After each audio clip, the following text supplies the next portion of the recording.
We cover many serious issues in this podcast. This discussion may contain reference to domestic violence, sexual violence, violence against children, suicide, drug use, or graphic depictions of death or dead bodies. It is not suitable for all audiences. Tonight on Unsolved Mysteries Rewind, two friends get together to discuss episodes of their favorite television show, Unsolved Mysteries. Will they find answers? Will anyone care? You may be able to solve a mystery.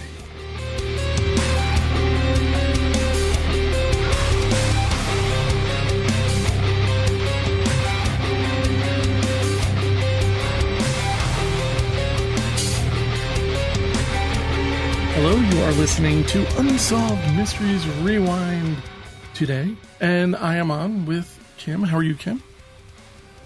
Great, thanks. How are you, Mark? I'm doing really great. This was an episode I'm not sure why I chose this episode, but I think I chose a good batch of stories to talk about today.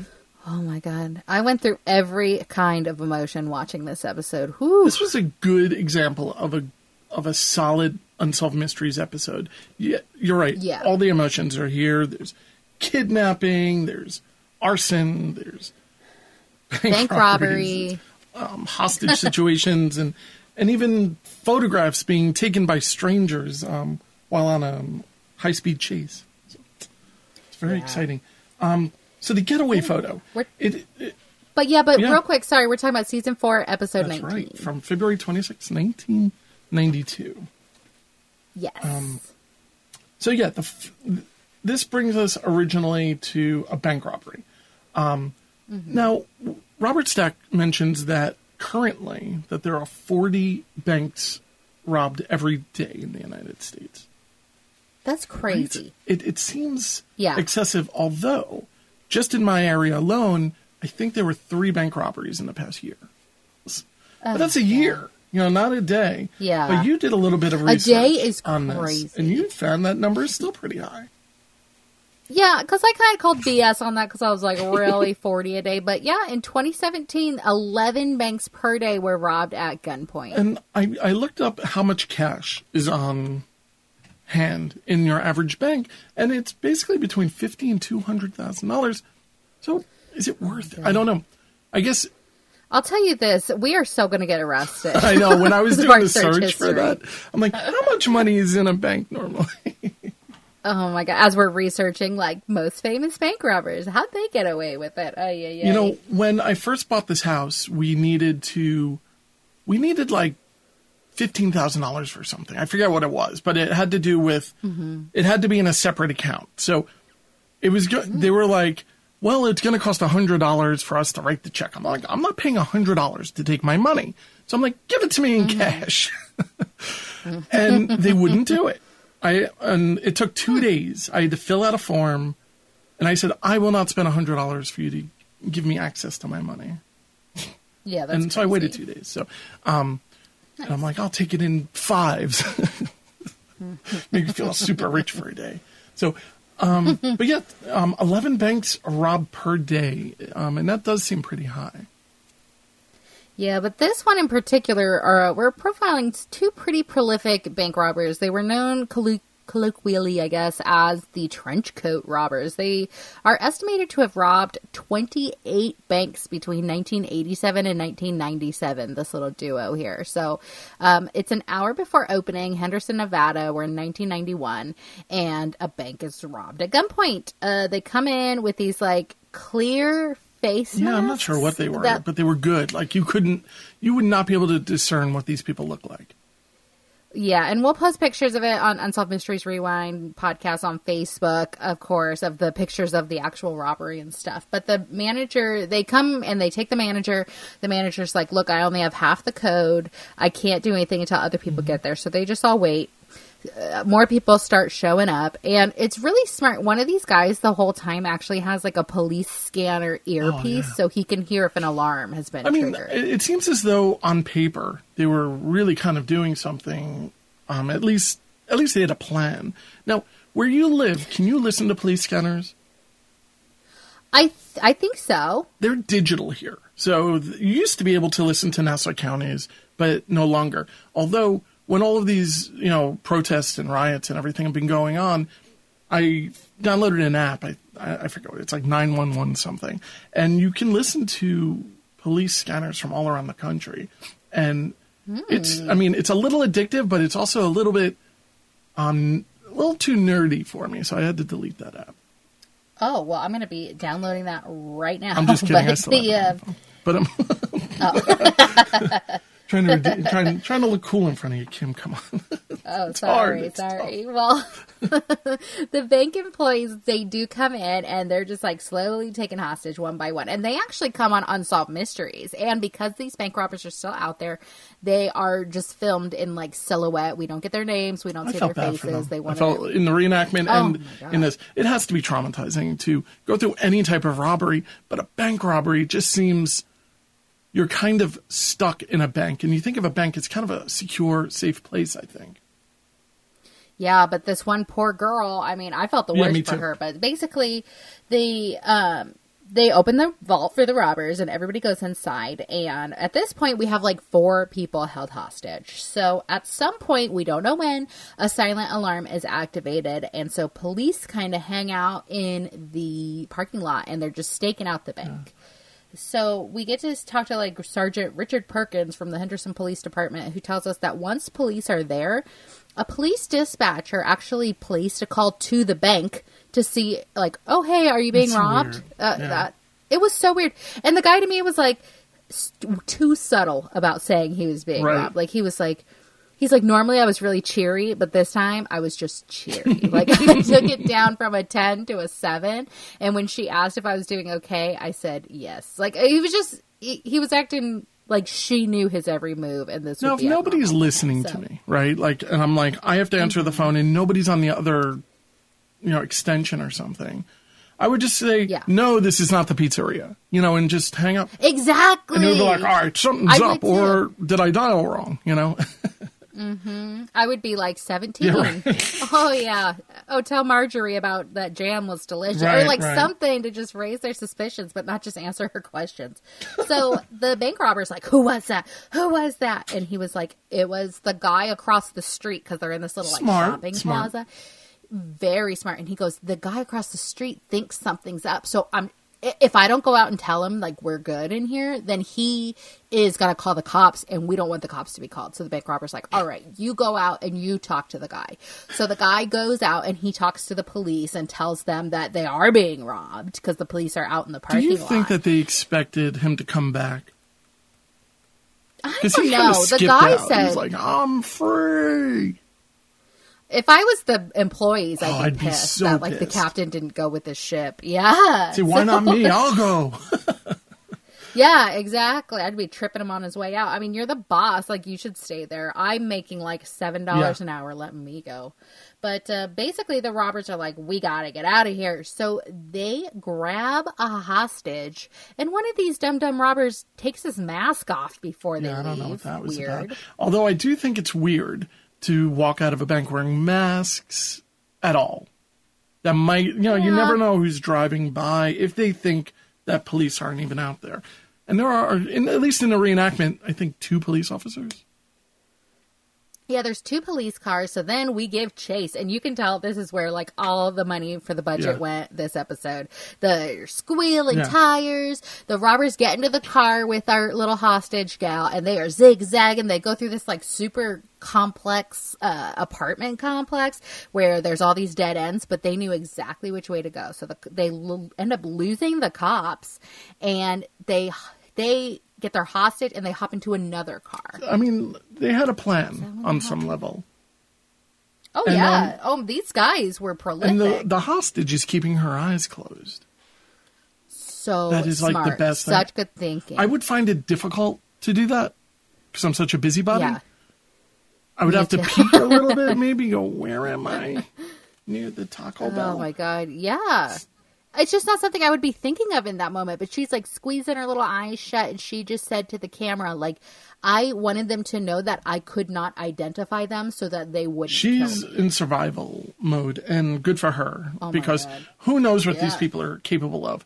Although they do seem kind of, let's say 70% professional.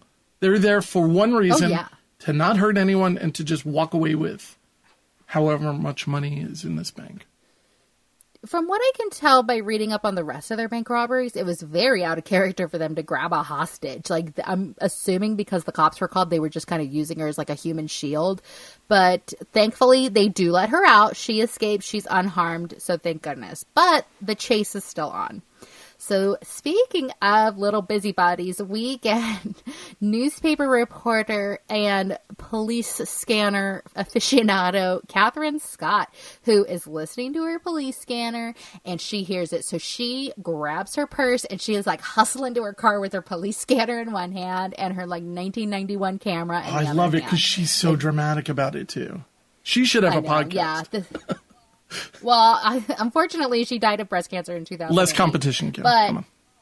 oh my God. Well, she was doing her thing. She was like, I am getting that promotion. So she knew that the car was getting close to her. So she goes, she's in the opposite lane and she sees the car coming up. She's like, this has to be it.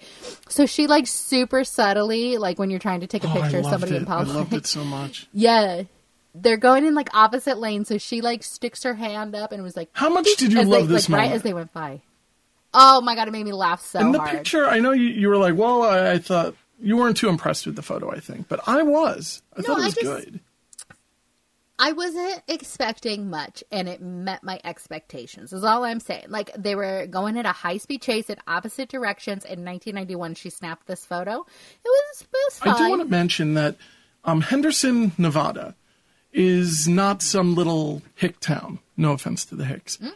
There are 288 homes over the price of $1 million for sale right now. We have $13 million houses with Lamborghinis in the front. We have mansions. So this is a very, very eclectic area. There are little spots. So I can imagine maybe the bank did have a pretty high volume of cash on hand. You know, I read the number. I don't remember it off the top of my head, but I can tell you guys it was 5 figures. Like, it was not that much. But I did learn a lot about these guys. So we kind of end Unsolved Mysteries saying, like, here's the description based off the picture that busybody news reporter Catherine Scott took.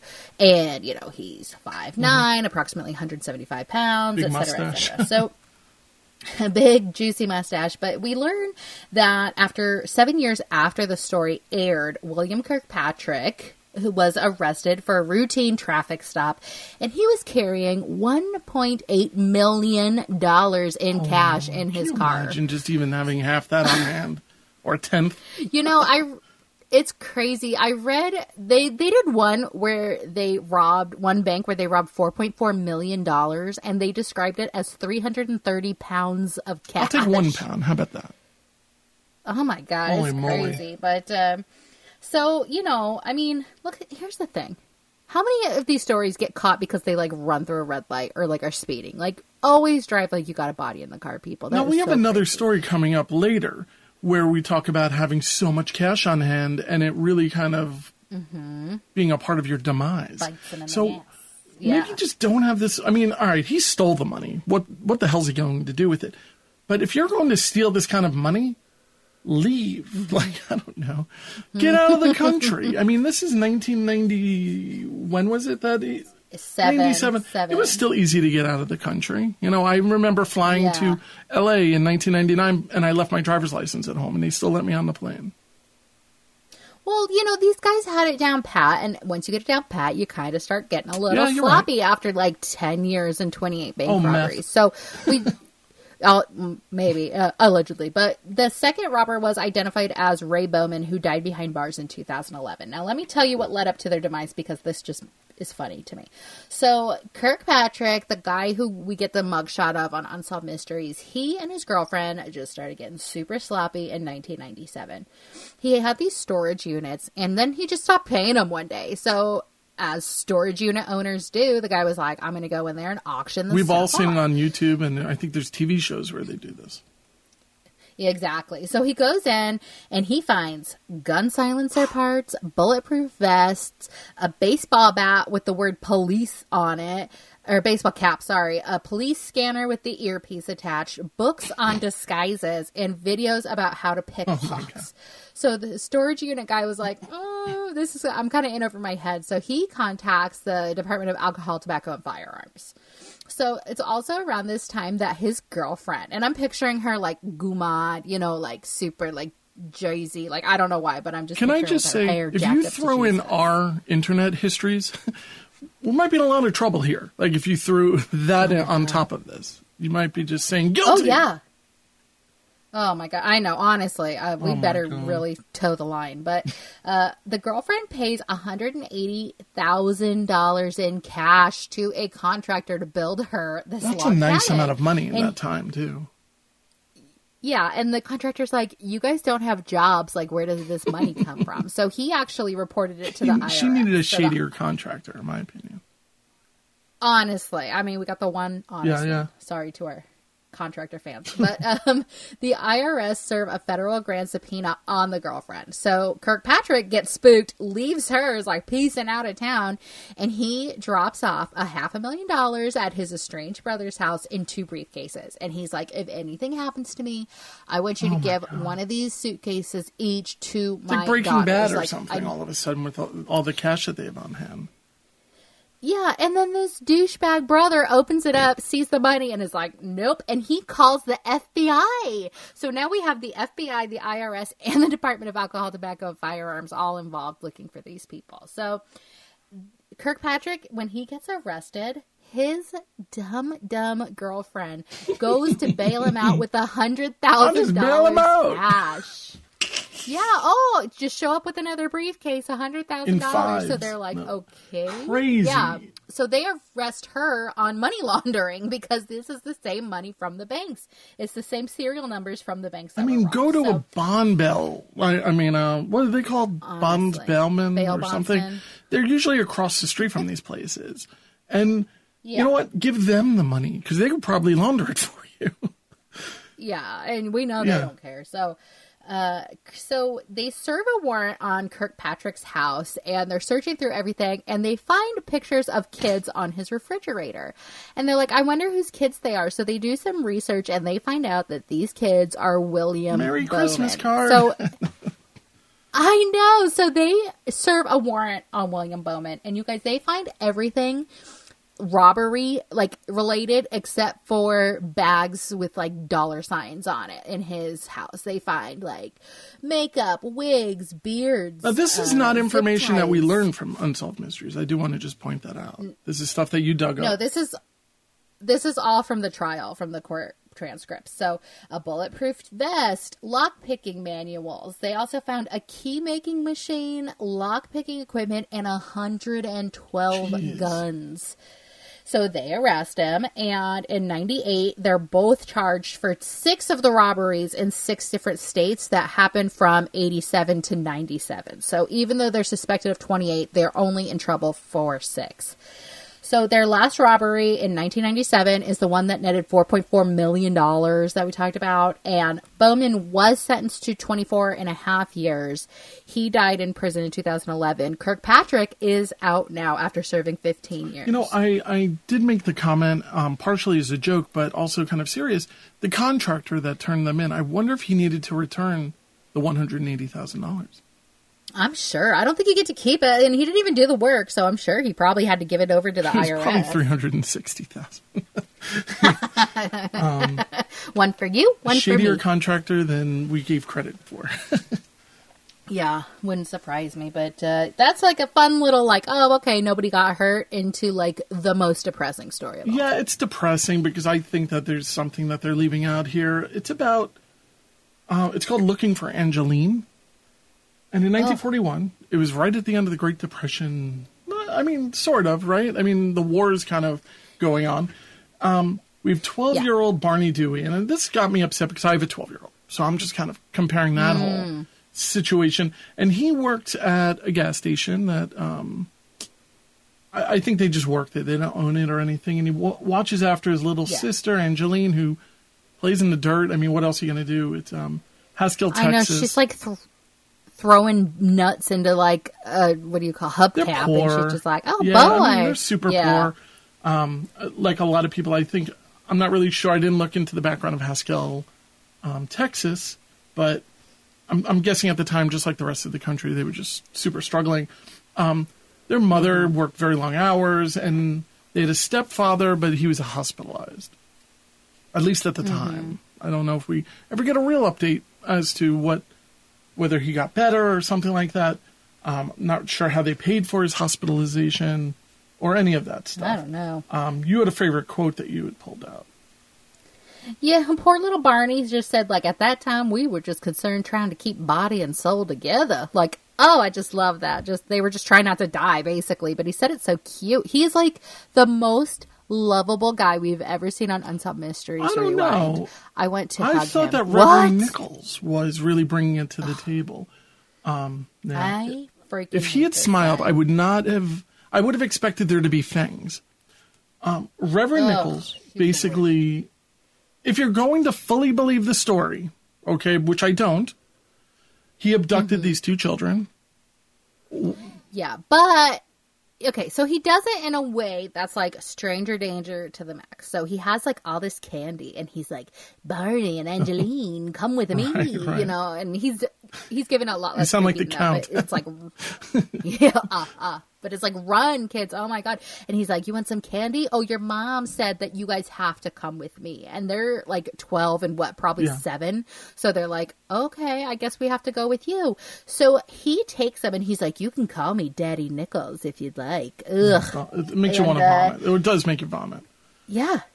And he takes them and he like scrubs them up and he gives them new clothes and he gives them like a big old dinner, which they probably weren't super used to. It didn't sit well to me when I heard he took them to a hotel. I know. And like bathed them and took pictures of them. I know. What other pictures? You know, it's sicko. I know. But I feel personally that these kids were sold.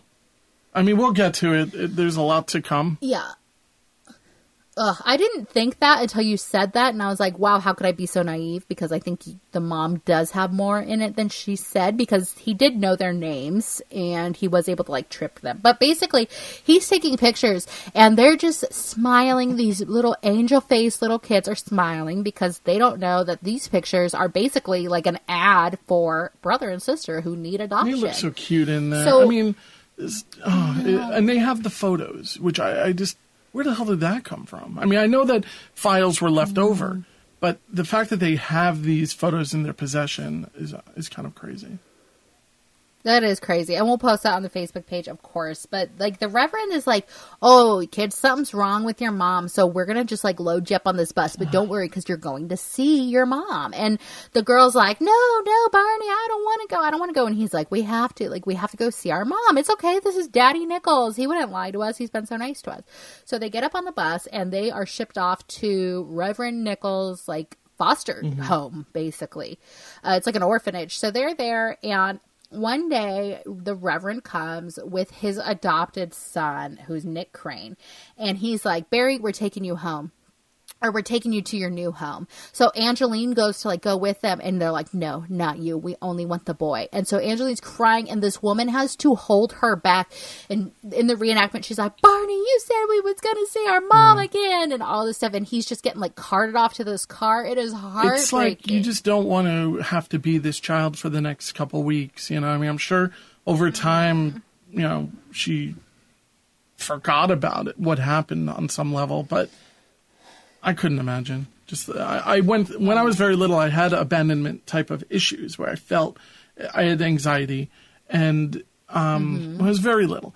So I that came back when I started seeing her being like that, and it's heartbreaking. Yeah. And we later learned that she has some like mental. What are you saying about me, Kim? I'm not sure the right way to say it.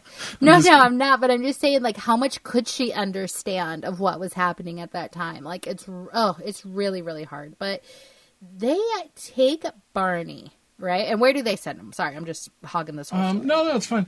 They go to Abilene, Texas, or Abilene, I'm sure. Mm-hmm. And he goes to work on kind of his own farm, right? He lives about 8 miles from the people who had adopted him. The people who adopted them are the the Reverend's secretary and her husband. We don't know if that's true. I mean, nothing has been true up to this point, right? I guess not. Yeah, and like he can't even live. We also with don't them. have a name for them or where they. No. We just have this town, and I would love to know what the story was, how much they paid for for him, because I feel like honestly they purchased a farmhand. Oh yeah, definitely. This is slavery right here.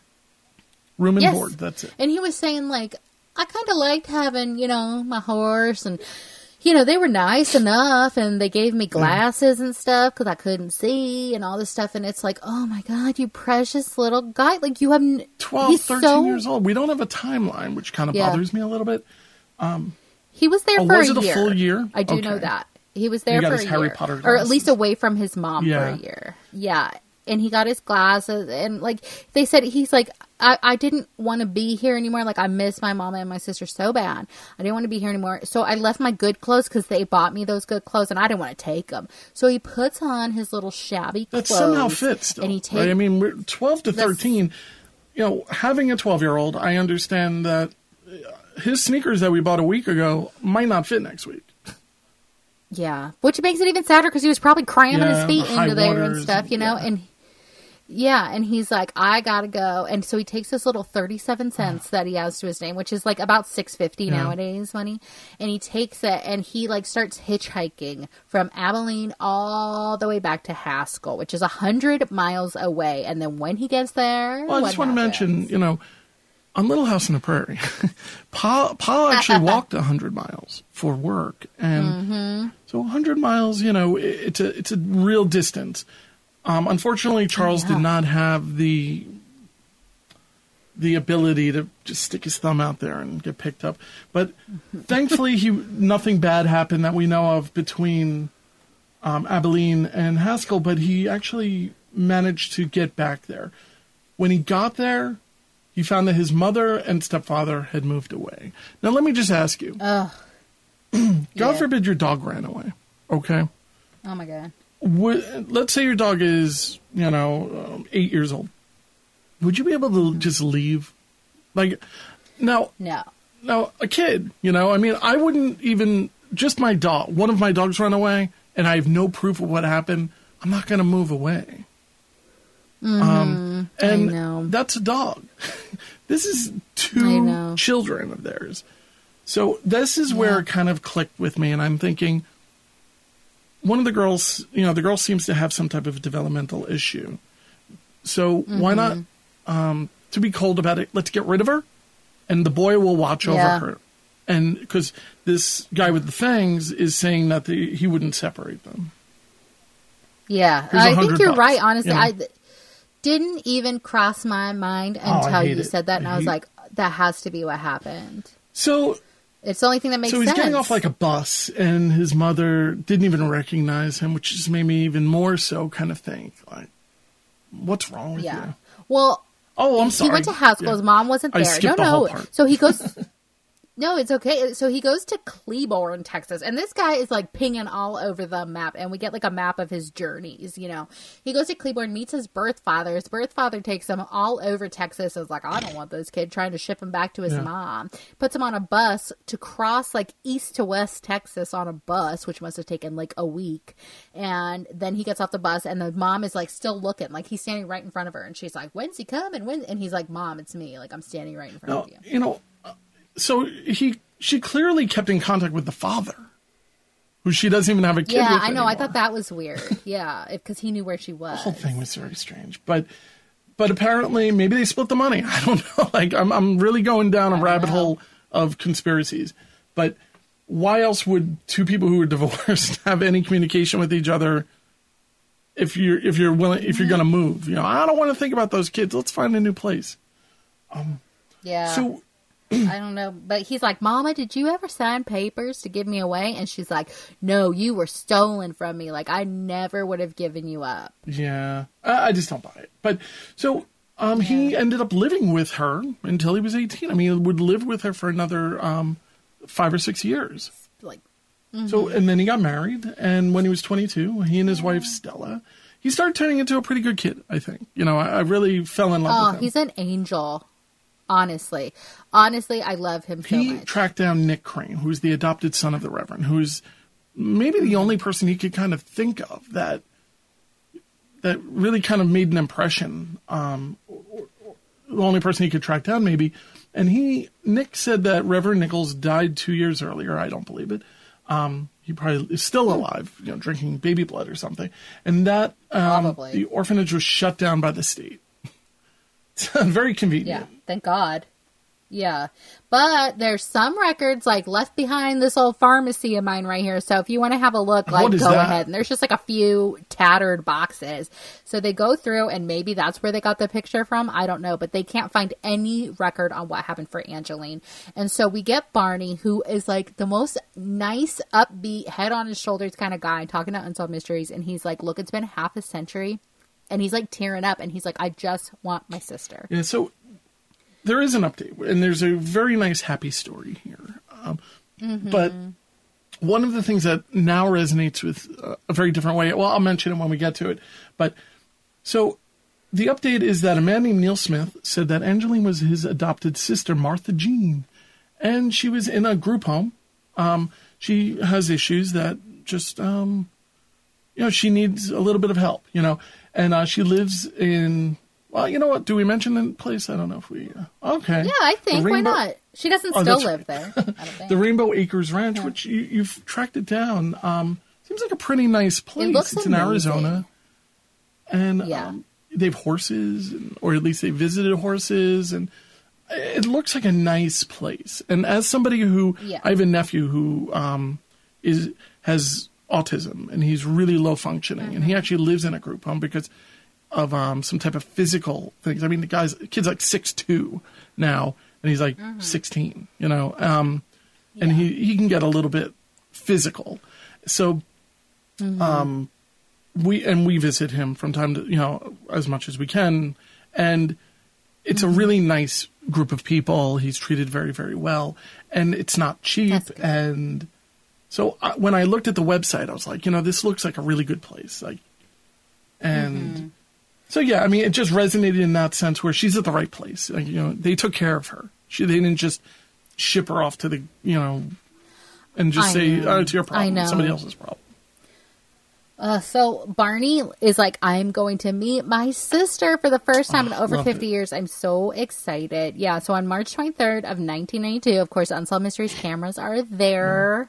And she gets out of the car, and he is like the happiest thing you've ever seen. And he seems to work really well with her disabilities and stuff. Like, he's like, look at me. Can you look at me? Do you remember when we took that picture and when we got separated? And he's taking her, and he's like showing her pictures of their other siblings. It didn't click with her at first, it seemed. And then it did, and it was like, she really lit up a bit. I know, and he starts tearing up at the end. This one I started like having goosebumps, and he was like, I'm just so happy to know that during those 50 years she was loved and she was cared for. No, she said, my only regret is that my mother didn't get to see this reunion. I'm thinking your mother's probably a piece of crap. So I could be wrong. If I'm wrong, I'm wrong. But I just don't think you move. Oh, yeah, Sorry. please. It was just so heart-wrenching. I agree that you don't move. Like, that's a big red flag whenever we have, like, child abduction cases or whatever, and the people move. Oh, my God, I can't even remember her name. But that little baby that we did, Sabrina Eisenberg. Don't ask me to remember. 27 years after the day, actually, exactly, that they reunited. In 2019, Barney died, and he was, like, a pastor. He and his wife, Stella, were married 71 years until his death. And I know. And in that picture, we'll post on the Facebook page, it's like the last picture taken of him that is out there on the internet. And he's still just so smiling and happy. And he's got a big square head and glasses. He kind of looks like the old guy from Up. Like, he's so cute. I just feel like if you were to go and try to attack his sister, he'd beat the crap out of you. Like, he's there, in such a brotherly way. And I love it. I love this relationship. And I'm so happy that they found each other. Seriously. I am too. Oh my God. If any story ever deserved a happy ending, my God, that was it. But this 9 one, children. Also a lost 9 love. lives, you call it. Or you didn't call it. They called it. No, I didn't call it. 9! But, 9 kids. Yeah. This is an update from a previous story which aired season 4, episode 13 originally. So we're going to kind of breeze past as we do with cover all this before? standalone updates. All right, because No. I must have seen this episode or the other version of this, but because I remember the guy at the end. And Oh, right, with this juicy mullet. We get a lot of mullets in this episode. But on May 31st of 1974, we're in Toledo, Ohio, and funeral services are being held for 34-year-old Wanda Vess. She left behind 9 children at the age of 34 who are parentless. I'm just thinking, you spent 18 years pregnant, right? No, 10. I mean, holy moly. I mean, it's... Yeah, it's a lot. Don't get me wrong. It's a lot. You spent 8 But if years she's pregnant. 34 and she's a 16-year-old, she had a kid when she was 18? 16, 18. So, but that's what I'm know, saying. that's It's kind of But like... yeah. That's a lot of time to be pregnant. It's your whole life. Yeah, It's her half your kids life. range from 16 to 10 months old.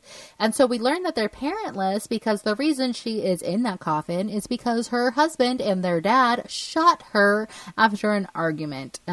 He was a super abusive alcoholic and she was a housewife.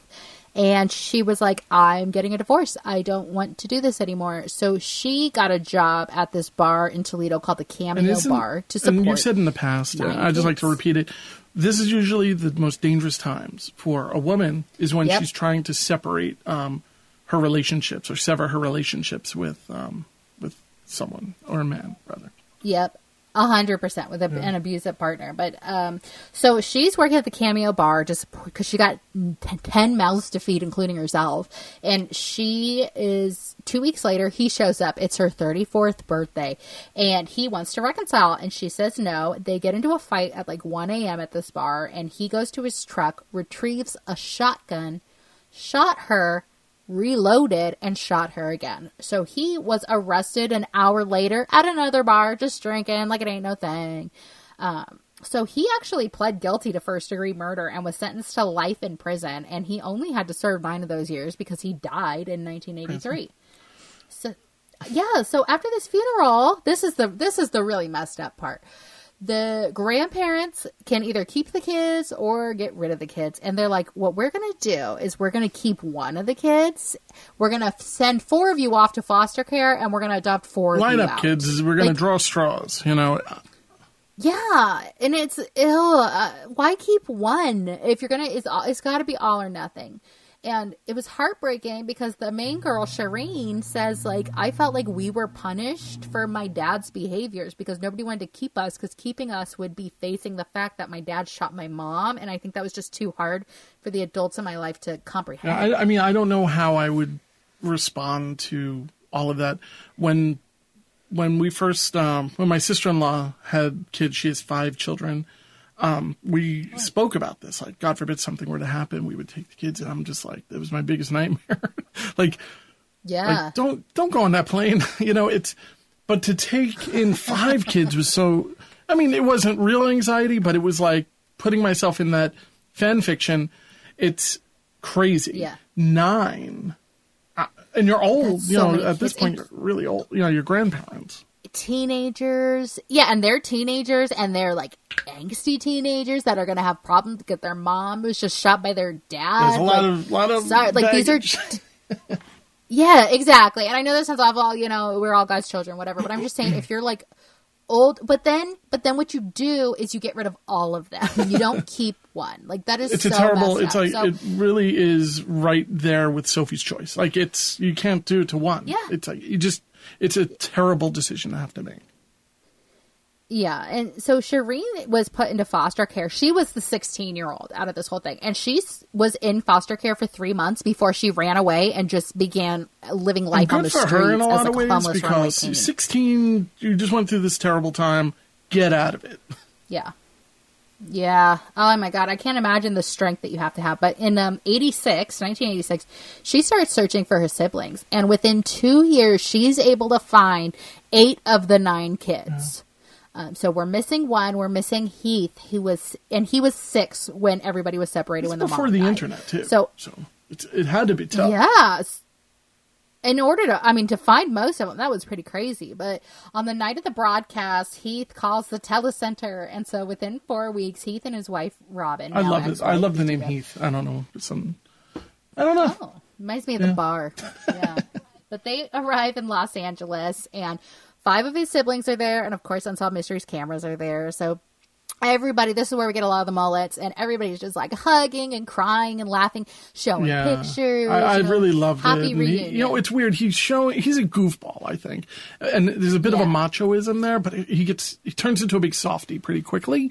He's not like just grabbing people and hugging them because he doesn't know these people, but he knows that he's related to them. He's starting to feel the family. I think we even see that on camera. It's like a really kind of a magical moment where he just takes their hand and they embrace, and it's just really sweet. But his hair does get in the way of the emotions.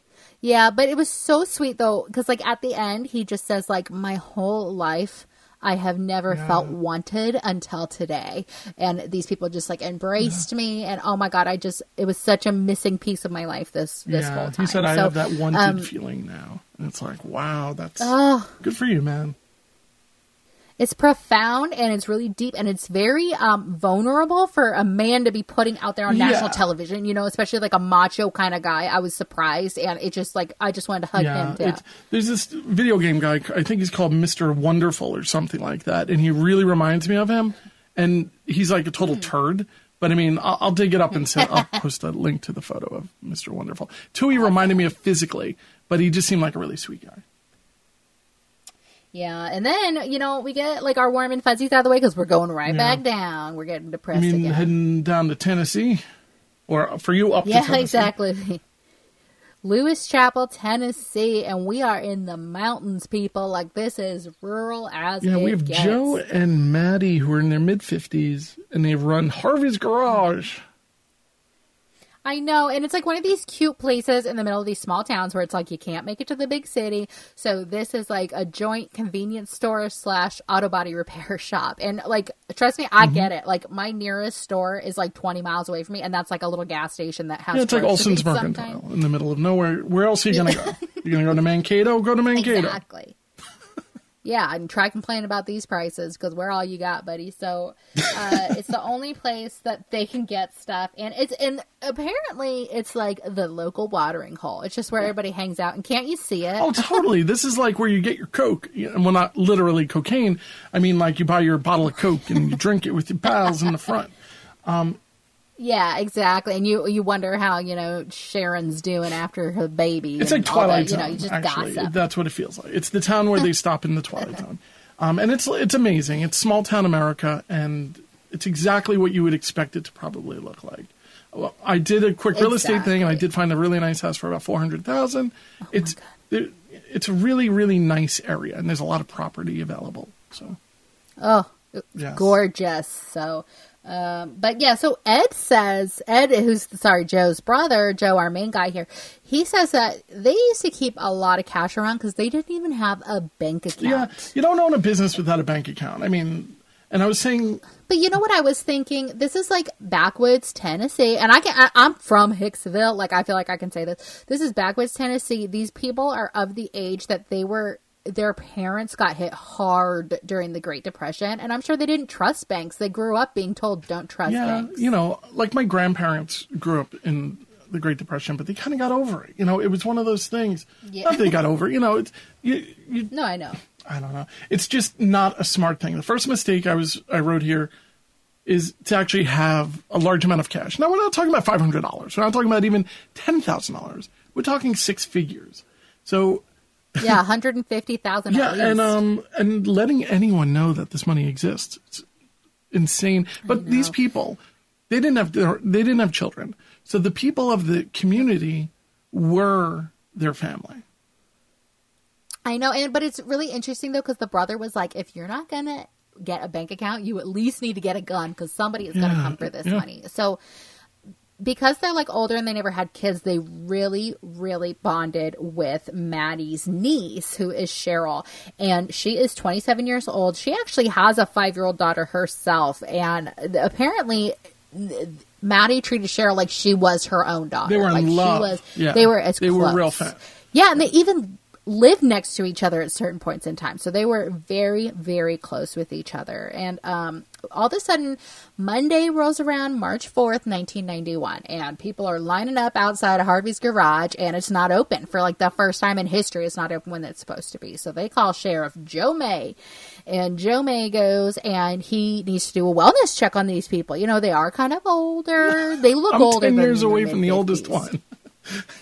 I know. But the reenactors are in their like late 60s and 70s, so yeah, they looked really old. So he Sheriff Joe May's like, you know, Teat, because they call Mattie Teat for some reason. I like it though. They makes me uncomfortable. It depends on who gave her the nickname. So they're like, Teat, Joe, like, where are y'all at? And they can't find him. So the door's open. So Sheriff Joe May pushes the door, and he sees that the inside is, he calls it gutted, but I think he just means it's pretty burned up. Burned up. We get to see actual footage, you pointed out. You know, it's weird. And it wasn't until the second viewing that I noticed it was actual footage. Yeah, this is not common for Unsolved Mysteries that we get like the actual police search. And they're like, they footage. discovered a gas can. You know, there it is. There's the gas can, and untouched. It's not even, the gas can didn't even get hot enough to peel the paint. You know. Yeah. I know. Yeah, it's sitting there perfectly preserved. Everything's like real sooty around it. But it's sitting there. So we see the sheriff like backing it up, and they're going through. And the sheriff says once he saw the house gutted, he goes down the stairs, the porch stairs, and he finds little bits of blood, hair, and flesh on the stairs. Not to judge. So not to judge them, but they really, really lived below their means. They were not. Oh yeah. I mean, I'm not saying that they weren't comfortable and they weren't living exactly the way they wanted to live, but if they have this business that's and they have this accumulation of funds, why are they living in this? You know, they could buy the big screen TV. Maybe they did have the big screen TV, but it just felt to me like spend your money a little bit. I mean, look, A, you can't take it with you. I totally understand that. But B, Jack calls it like rich people camouflage because you don't want to be the target. You don't want people to come in and rob you. Maybe you're just like, hey, look, we're just like Did you I guys. lose you? So I don't know. No, oh, are you here? You said you quoted Jack, and then it went silent. Oh, yes. Oh, well, he's a man of few words. But no, he calls it rich people camouflage because why look all flashy and stuff and draw a bigger target on yourself? I guess. I don't know. What are you waiting? You can't take it with you, Cam. I know that. That's what I tell my wife all the time when I want to buy something. Charge it. But he calls in agents from the Tennessee Bureau of Investigation, and they find a 2-gallon can of gas on the table like we talked about, and they find a ton of blood spots throughout the house. So the Tennessee Bureau of Investigation, Tennessee, believes that this is arson that is set to cover up the crime scene. Yeah, and it looked like there was a really big fire. Like they poured the gasoline, lit it, and left. And then the fire went out. Mm-hmm. It looked like it was a roaring fire, too, by the looks of the walls. But I took a little quick screenshot. You could see where maybe they had a photo hanging. And the heat probably singed it to the point where maybe it had a little string in the back or something. And the heat burned it away. But by the time that was exposed, the fire was already out. So you could see it's not even burned behind where a picture was. Yeah. So it was probably like a flash, and then it just went out. Maybe their house was very well insulated, and it just ran out of oxygen very quickly, which is a little scary. I think that's probably Open a window, yeah. you know. No, I understand. I mean, if you're trying to commit arson, you'd want some good oxygen flow in there. But thank God that it wasn't, because when they turn over the gas can, they find intact a bloody fingerprint on the bottom of the gas can. Now, during this time, okay, they're like, it's probably a robbery because of all the cash that they kept on hand. They didn't find any cash at the house. So during this time, niece Cheryl goes off the beaten path. She's disappeared, and people in this town are like, "Oh my God, 3 people from the same family are disappeared." And we don't know what happened to them, because at this point we still don't know what happened to Joe and Mattie. These are people who are loved in the community, from what we can tell. Yeah, absolutely. And we actually, less than a week after they disappear, Cheryl, the little niece, her truck is found abandoned at a truck stop 2 hours away from home. It was unlocked with keys in it. Her necklace was laying beside it, and her purse was in the truck. Also, 5-year-old daughter is missing. Yeah, exactly. At this, and her 6-week-old son, at this point, yes. But TBI agents question Cheryl's baby daddy, who is 30-year-old Eddie Wooten. No, TBI. No. I just wanted to ask you about this. TBI is the Tennessee Bureau of Investigation. Do you have an Yes. Is Florida Bureau of Investigation like the FBI? I'm sure. Well, I mean, what do you call it down there? But I'm just kind of curious. They call it like the I wonder if every SBI state sometimes. or county has a Bureau of Investigation. I mean, I always thought it was just detectives and type of crime scene detectives. But I'm just... Yeah, it's like the next one up. I know a lot of times they call it the State Bureau of Investigation, so the SBI, but I feel like they come in when like our little guys can't handle it. I just never saw it being called something like TBI, Oh, yeah, I think favorite Paul Renfro. I keep saying he's fan favorite, but let's be real, he's my favorite. Paul Renfro. I think he worked for the OBI, like the Oklahoma Bureau of Investigation. So I've seen it a few thank them times. for their courage. Oh, yeah, thank you, the BIs. Fine ladies and gentlemen. But so when they question Eddie Wooten, the baby daddy, he says that he took Cheryl, the niece, to Newport News, Virginia. And they're like, where? And he's like, I don't really remember. Yeah, even the reenactor was kind of awesome like this. He's like, I don't know. Why? Yeah, and so the whole, like, unsolved mysteries of it all is like, was Cheryl taken by the same people who took, the Harveys, our little Joe and Teat, or is she in on it? So on March 10th, which is like a week after they do the wellness check, Eddie Wooten is questioned again. He tells police that in late February, which keep in mind was just like a few weeks before, he took Cheryl to a hospital for stomach cancer, but he can't remember the name of the hospital. One. How many can there be? Exactly, that big one. No, not that one. But supposedly Cheryl had been borrowing money from friends and family left, right, and freaking center to get money for this cancer treatment. And it turns out it was all a big crock because she never had cancer. And it was just a scam to try and get money off of people. It's a terrible scam. And it was probably just targeting this couple. Because, and then maybe that's how she learned that they had money, or learned it and they said, well, you know what, I need $800, I'm sure. Yeah, I'm sure. And, I've seen it rumored places that she was like nursing a little drug habit. So allegedly, but this all kind of makes sense when you put it under that. The reenactor of Eddie, I really, I liked him a lot. I thought that, I like when he pulls out a cigarette and goes to smoke in the interrogation. Yeah, when they show the reenactment, he is unblinking, and it is truly scary. But he gave it his all. So it's like a month and a week later, and they bring good old Eddie Wooten in again, and they're like, Eddie, it's time for you to confess what you know. And so he's like, all right, what's going to happen if I tell you what happened? And they're like, oh, don't worry about it. Why don't you just tell us what's going to happen first? Yeah, according to him, he didn't really want to do it. But Cheryl was, I guess, bullying him into doing it. But by saying that, he was doing it. Yeah. And, this is all his point of view. So, of course, he's going to try and lessen his involvement. Doesn't matter if he didn't want to do it. Yeah, exactly. You did it. So, Cheryl, according to his confession, this is all according to him, Cheryl was working and Eddie wasn't. He was kind of being a bum. And she was like, we need more money.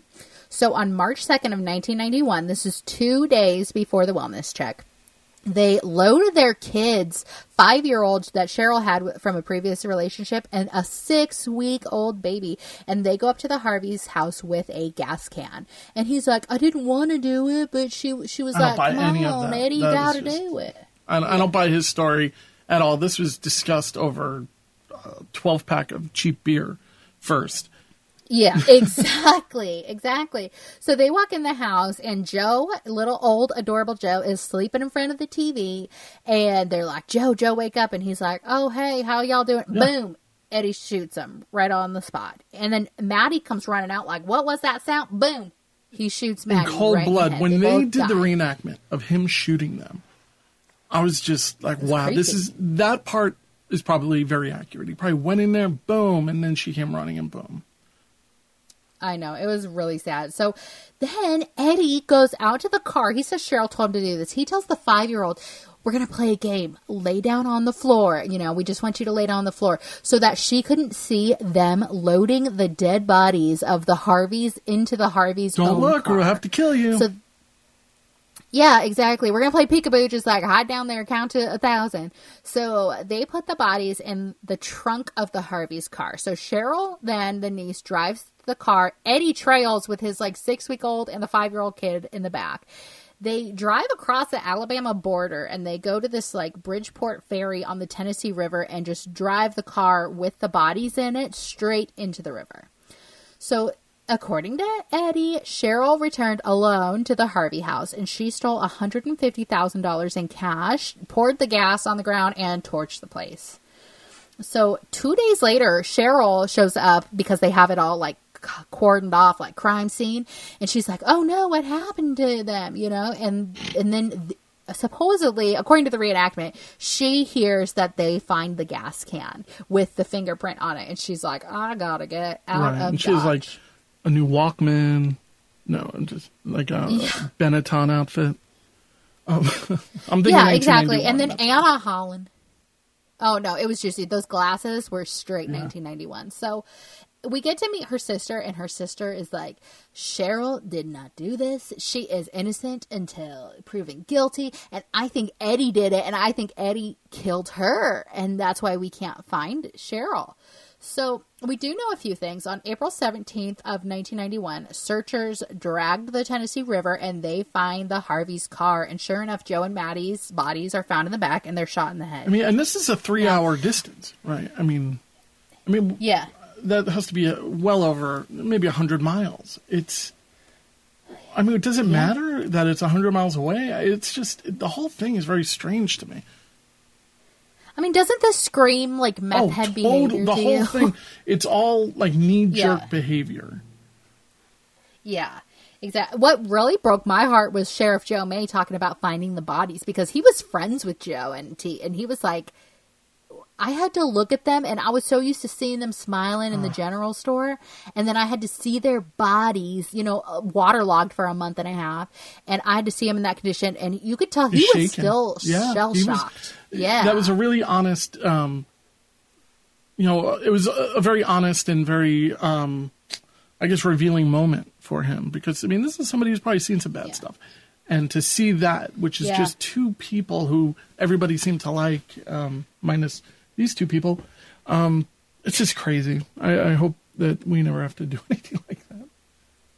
Oh my God, seriously. But we do, Eddie is arraigned on first-degree murder because his story matches up, and so he gets charged. And we get a warrant issued for Cheryl's arrest. So police track her movement. Thank God we find the kids. The 6-week-old and the 5-year-old are left with her mother. So they're okay. So we can stop worrying about that. But on March 7th, so 5 days after the murder, Cheryl is seen by a service station employee in Greenville, Tennessee, which is the 3-hour drive from Lewis Chapel.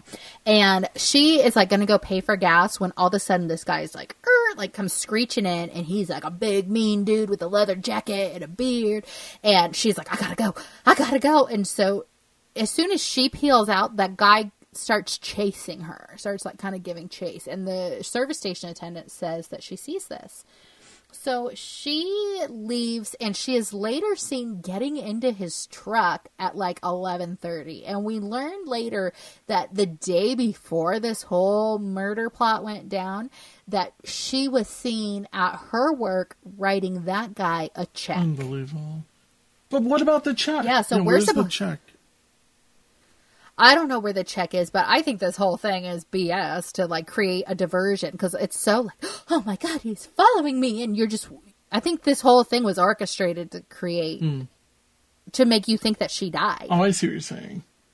I didn't think about that. You know what I mean? I think he was probably hired, and that they went everywhere they could to be seen together and to look scared of him and stuff like that. So we are suspicious of the guy in the pickup truck, but Bill Pope, who is this really genuine, down-to-earth district attorney general tells us that this is all like speculation. We don't know for sure what's going on, but keep an eye out. There's a lot of, this is where the story just kind of got really a little bit confusing to me, and it just seemed, I don't know, to kind of lose focus a little bit.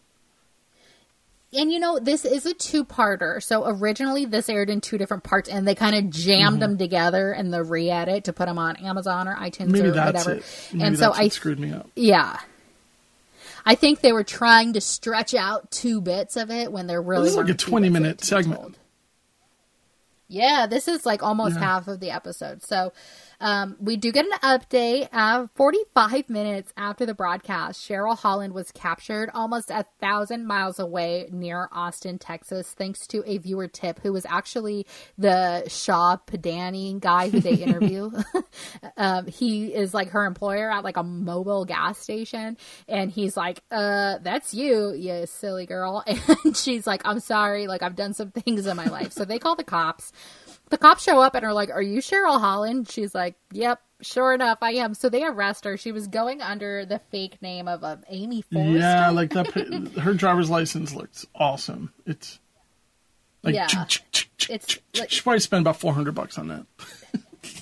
Yeah, and it's not even that great of a fake ID, but she was extradited back 4 days later to Tennessee to face charges of first-degree murder. So Eddie and Cheryl actually both end up taking plea deals to take the death penalty off the table. So they are convicted on 2 first-degree murder sentences each, and they each receive life sentences. So Eddie was first eligible for parole, because keep in mind this happened in 91. He's eligible for parole April 2020, and Cheryl is first eligible for parole November of 2021, so in like a year. Jeez. Eddie didn't get paroled this time, though, but he is eligible again in February of 2021. That's in 4 months. I know. It's crazy. It's crazy. But, he didn't get it the last time. Maybe he won't get it again. But I do have their most recent mugshots, which I'll post on Unsolved Mysteries Rewind podcast. Holy cow, Facebook. that was taken... Is that 2013, I think? So 7 years ago, 3 days ago. Yeah, no, it says 2019. So it was almost exactly a year ago. Is she smiling or grinning? Yeah, oh, definitely. That freaks me out every time I see it. He still looks like upset, which you should. You're in jail for the rest of your life, not to mention you murdered these 2 old people. I mean, you can't cry every day. I understand this, but, like, you're still in jail. Like, it's not a fun place to be. I mean... Or is she really tall? Yeah. I mean, it looks like she's only like maybe an inch or 2 shorter. But yeah, right, you're right. Yeah, I don't know, but she's got kind of boofy hair. Yeah, I don't know. The whole thing just kind of freaks me out when I see people grinning or smiling. And what I also find weird is their prisoner numbers are kind of close. I mean, didn't they get arrested at very different times? Yeah, they got arrested several years apart, but, I'm guessing she probably has her own, like, female prison number, and he has his own male one, because they are pretty it's like darn 300 close. apart. Hers is before his. Maybe it's just kismet. Maybe they're meant to be together. Aww. True love. But, no, I will tell you also who smiling mugshots don't look great for, and that is the parole board. Yeah. I'm assuming. So, we'll keep our fingers crossed that she stays in there and has some time to think about what she's done. But that baby, by the way, is like 30 nowadays. By the way. It looks like. What else are you going to do? I guess is what you have that one person who's like, I'll do your nails. I've seen Orange is the New Black, I know. I'll do your nails. Just give me some Cheetos. Except they're wearing blue jumpsuits. So, but, I'm just, and yeah, it's a very sad story. It's really messed up. And it was one of those things where I have a feeling that if they had approached these people and they're like, look, can I have $10,000?